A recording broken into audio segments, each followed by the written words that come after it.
Hello and welcome back. In this video I'm going to explain the things that I do on the day before I go flying, just to make sure everything is ready. There's a long list of things, and so each little clip will show you one of the things I do on the day before I go flying. So let me get to it. Be back in a second.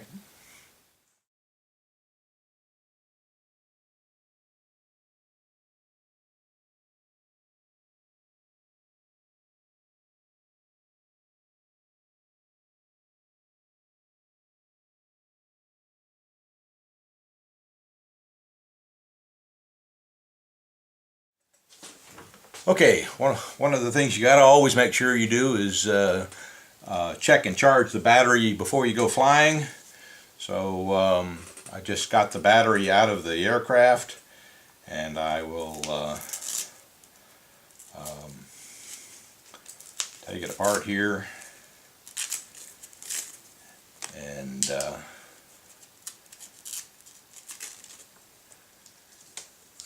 what I do, because I got so many of these, I have a little Ziploc bag that says this is for the SIG Kadet LT-40. So if I'm charging more than one, I don't get things mixed up.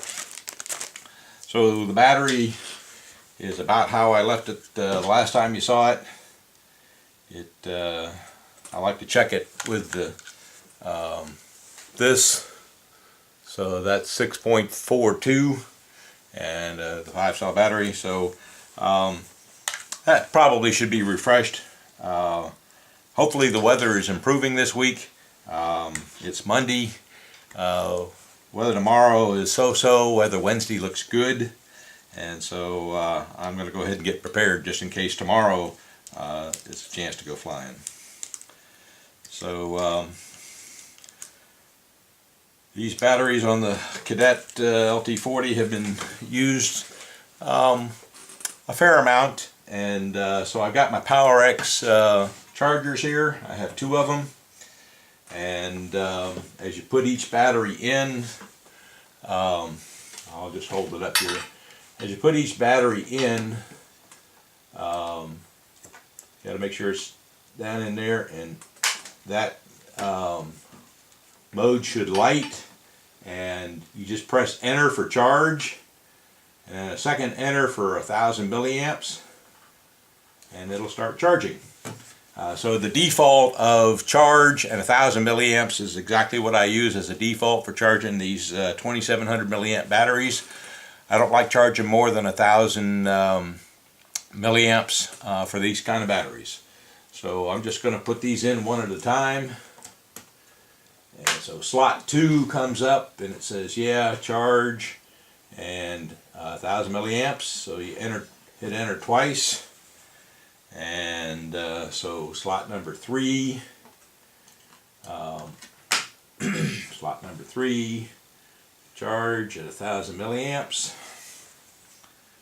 Slot number 4, charge at 1,000 milliamps. And that's why I've got 2 of these chargers, because there's slot number 5, or slot number 1 of the second charger. And it says charge at 1,000 milliamps. So those will charge for several hours today. I'll come back later to these when they're fully charged, show you how much you saw the beginning voltage, and at the end I'll put them back in and we'll see the entire voltage fully charged. So that'll be a little later today. Thank you. We'll see what's next. Okay, the PowerX AA batteries are finished charging. Didn't take very long. Let me read you what they say. The first one was 545 milliamp hours added in 36 minutes. The second one was 659 milliamp hours added in 44 minutes. The third one was 629 milliamp hours added in 41 minutes. The fourth one was 687 milliamps added in 45 minutes. And the fifth one is 544 milliamp hours in 36 minutes. and they're all at about the 1.41 or 2, 1.44 even some charge right now. So I'm going to take them out, put them in here, and we'll see what they say fully charged.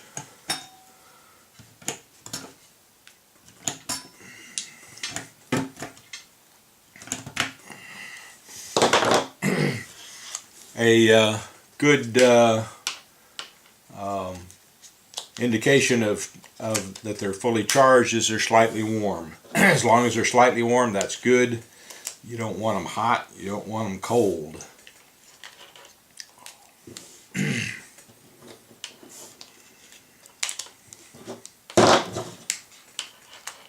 Okay, so 5 batteries in. Make sure they're all opposite. Yes, yes, yes, yes, yes. And so we'll check the voltage with the voltage checker.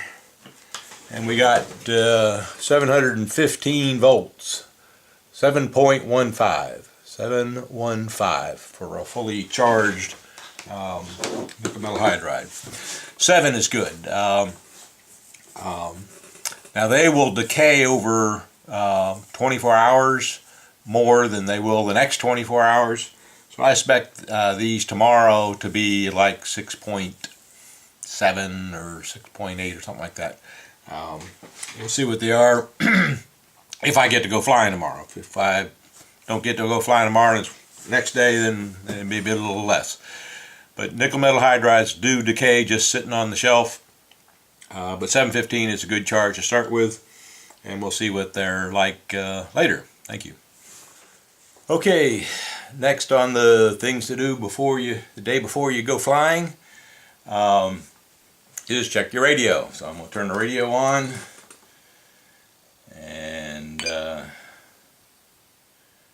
radio shows 7.5 volts at the top there. I haven't charged this in a while, so I think I'll go ahead and charge it. It's probably 2/3 full, 1/3 down. I'm going to go ahead and turn it off, and you should always charge it with it off. DX9 comes with a real nice charger. It's plugged in down below the bench here, so I'm just going to plug this in, and the little light there turns blue. Let me zoom in on that so you can see it real good. Okay, so instead of being orange, the little light turns blue saying, hey, I'm charging. So I'm just going to set this aside over there and let it charge the rest of the day. And when that blue light goes off, it's charged and you don't have to worry about it. That'll be charging. We'll see what the voltage is a little later. Thank you. Okay, the DX9 is finished charging. It took overnight. So it was more than 12 hours, but less than 24, and that range don't know exactly, because it did charge overnight. The blue light is off, so we'll unplug it and get the charger off in a minute. We'll turn it on and see what the charge says. Okay, so full charge is 8.3. So 8.3 volts is a full charge. Sounds pretty good to me. I'm going to change the timer back to 7 minutes because I had 15 minutes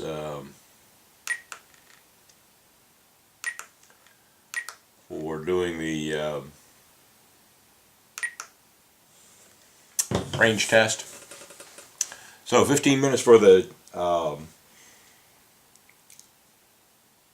range test, change back to 7, and the voltage of 8.3, and that's a good full charge on the radio. Thank you. Okay, the next item on my checklist for the day before you go flying is I have a spare 5-cell battery pack, and so while the batteries for the airplane are charging, I'm going to see how the spare set is doing.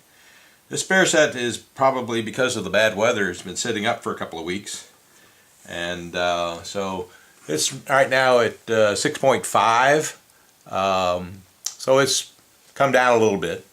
That's probably okay as a spare. These were a brand new set of batteries, and I ran them through the break-in period that is one of the functions of the Power-X charger, and so they've been broken in, so I know they're in good shape, so I don't think I'm going to charge these, so I think they'll be fine. Thank you. We'll see what's next. Okay, the next thing we're going to check is the battery in the DX6, because I usually carry this in case there's anybody that needs to have some training. So we'll turn the DX6 on, and remember these have the AA batteries in it, and so that says 5.4. okay, so AA batteries, rechargeable AA batteries, max charge is 1.4 per cell, so 4 cells would be 5.6, so 5.4 is okay. I also have a spare 4 cell pack that I carry too. The spare 4 cell pack is 5.2, okay, so that's a little low. So I'll probably charge these, but the 5.4 in the radio is pretty fresh. I'll leave those alone, but I will recharge the spare pack here. So the DX6 is good to go, and we'll see what's next on the checklist.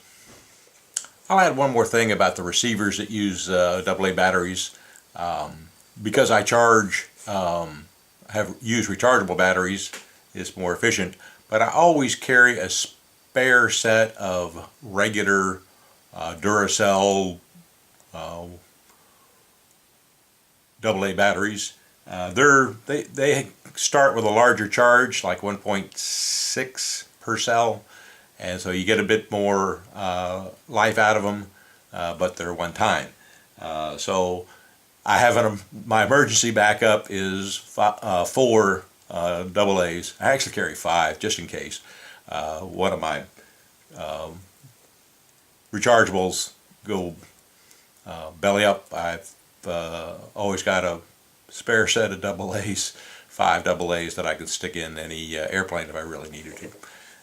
Probably not though. Thanks. Okay, another item you check on the day before you go flying is your starter, because my starter has a 4 cell LiPo in it. I got a LiPo checker, and here, let me turn this around so I can read it. Black wire to number 1 on the LiPo checker, and it says 4.14, 4.15, 4.16, 4.12.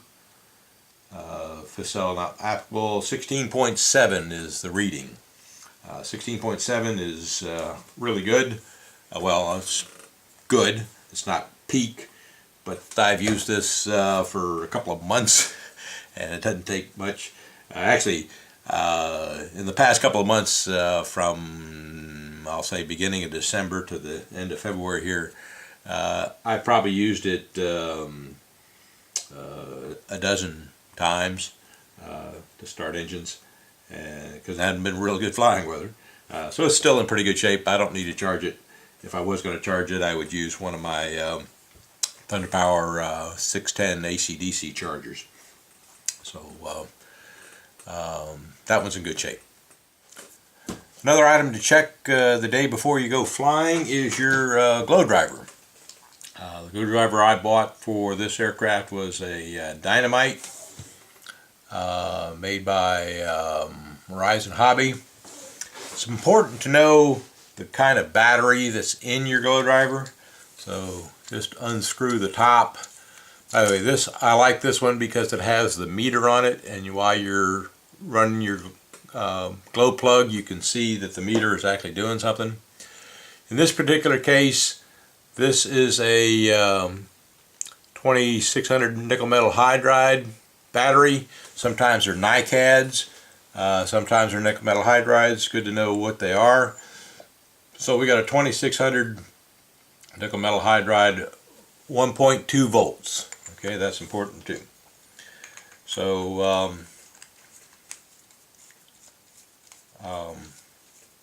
those batteries do wear out over time. I've had some of my glow drivers 6-7 years, and I have replaced the battery in them. But you ought to replace kind with kind. Sometimes they're NiCad, sometimes they're nickel metal hydride. Glad this one's nickel metal hydride. The charger that came with it says nickel metal hydride dynamite glow driver charger, and so always keep them together.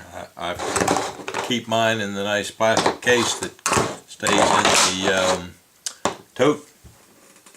But first thing you gotta do is find out what's its charge. That's a good question. The meter doesn't help. So, attached to my old-fashioned Radio Shack voltmeter. Radio Shack is bankrupt, and the store here in my town is folding up. This Radio Shack voltmeter has got to be at least 15 years old, and certainly going to outlast Radio Shack. But that's another story.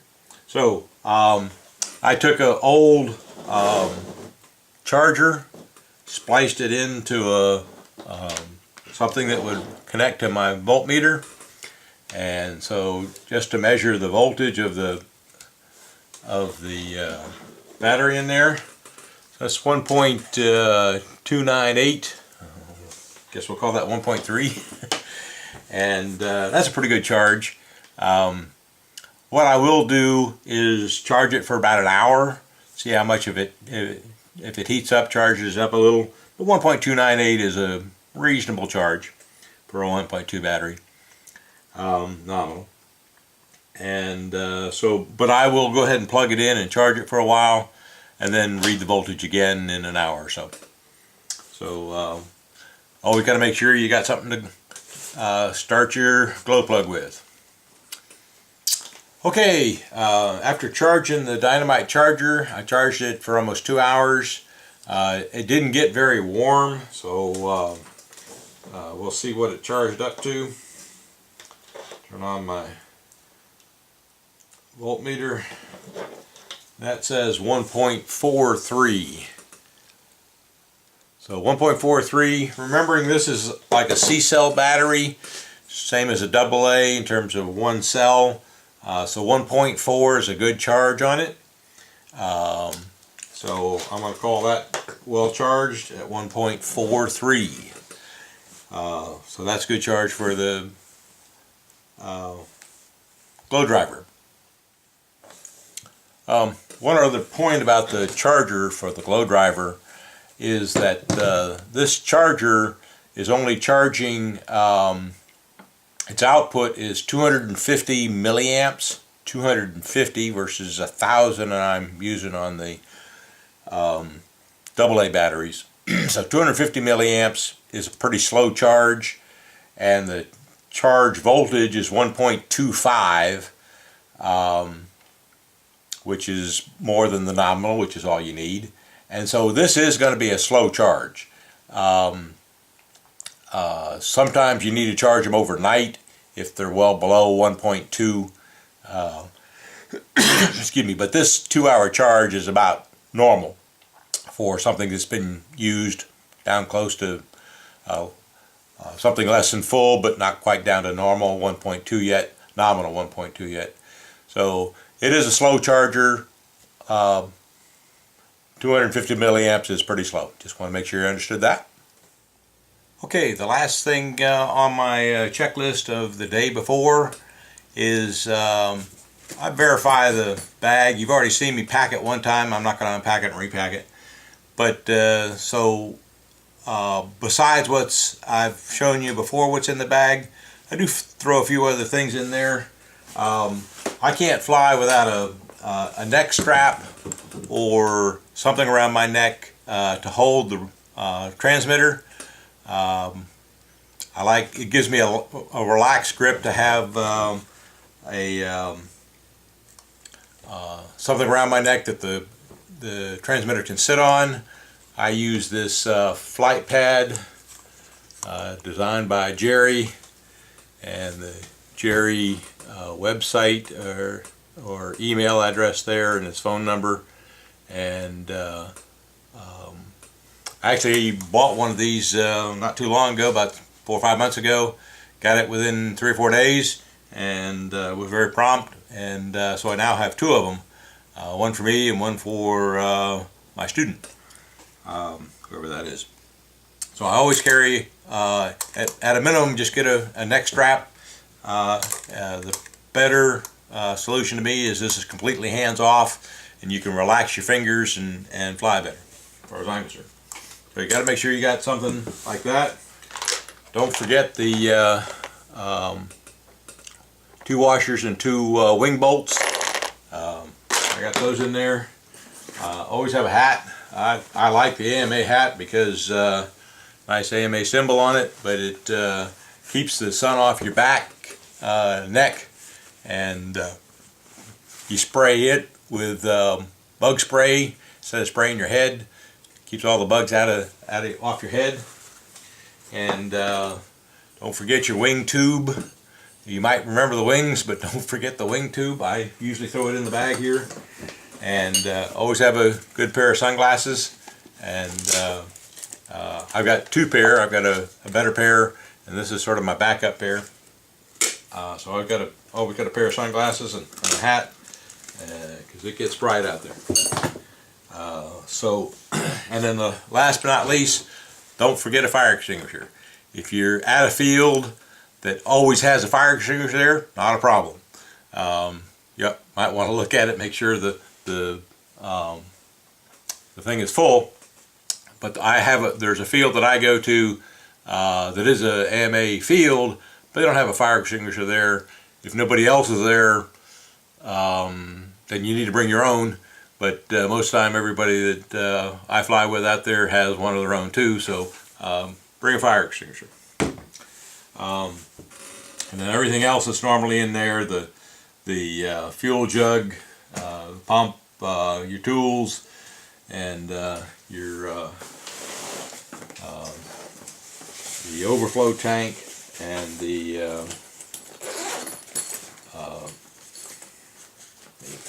bring it around to the front here. But the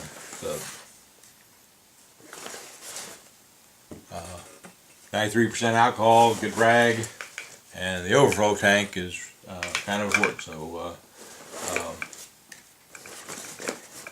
it's just important, I think, to check your flight bag the day before. Make sure your alcohol's full, got everything you need, and then you just grab and go.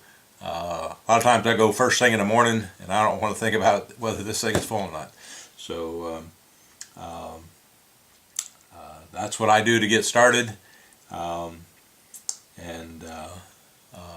Good luck and happy flying, and hope you enjoy the next video.